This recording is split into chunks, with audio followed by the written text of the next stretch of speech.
we're in the middle of a process here, you know, and reliving some of the stuff, hearing it again. People are reading it. Sometimes the opening statements or some of the arguments, and some of it's painful.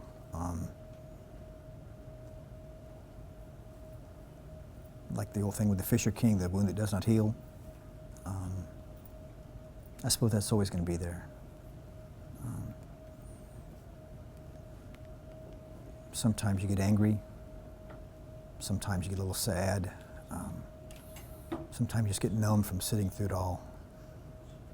But this is something I really feel needs to be done. Not so that Ken Anderson will be drawn and quartered, but that this is a road to accountability.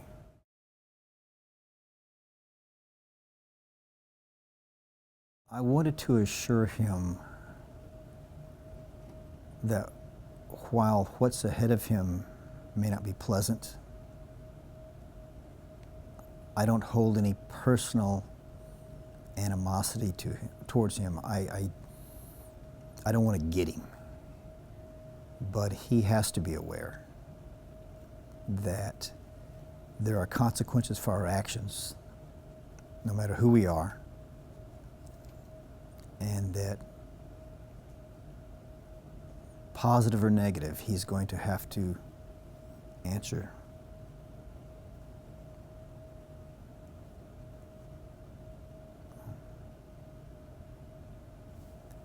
A small part of me has that empathetic bend in that I know what it's like to have what seems to be everybody coming after you. And so I know what that's like.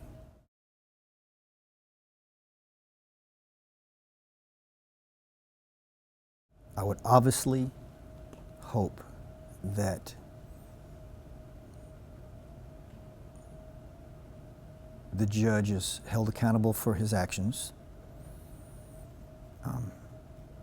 and that larger reform takes place. Someone was talking to me the other day, a very insightful person, about why we punish. There's retribution, there's deterrence, and sometimes there's a degree of rehabilitation. And there may be aspects of that involved here.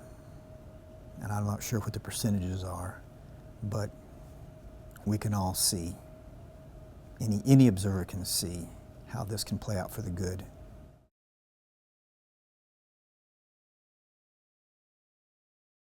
I really hope they are. I know that a fair number of them are paying attention, and I know some things are going on right now in Austin. I've been working with some people to that end. I'm far from being the only one involved. Some people who are much more experienced and much smarter than I am and much more qualified are involved with this and are doing some really good work. And before the legislature adjourns, hopefully we'll have some things accomplished.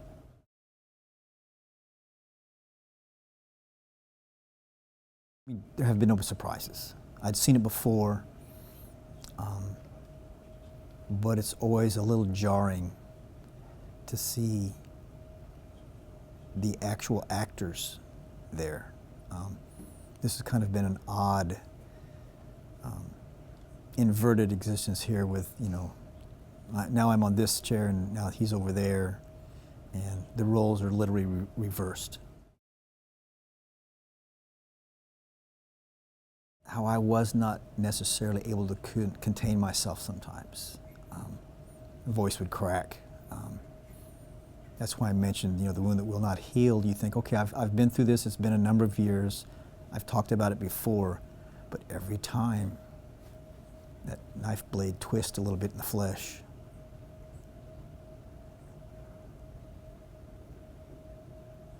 which is kind of odd because I spent so many years getting it under control.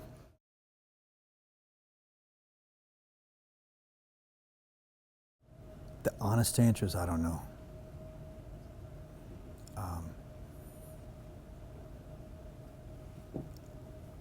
I can't imagine him still being on the bench.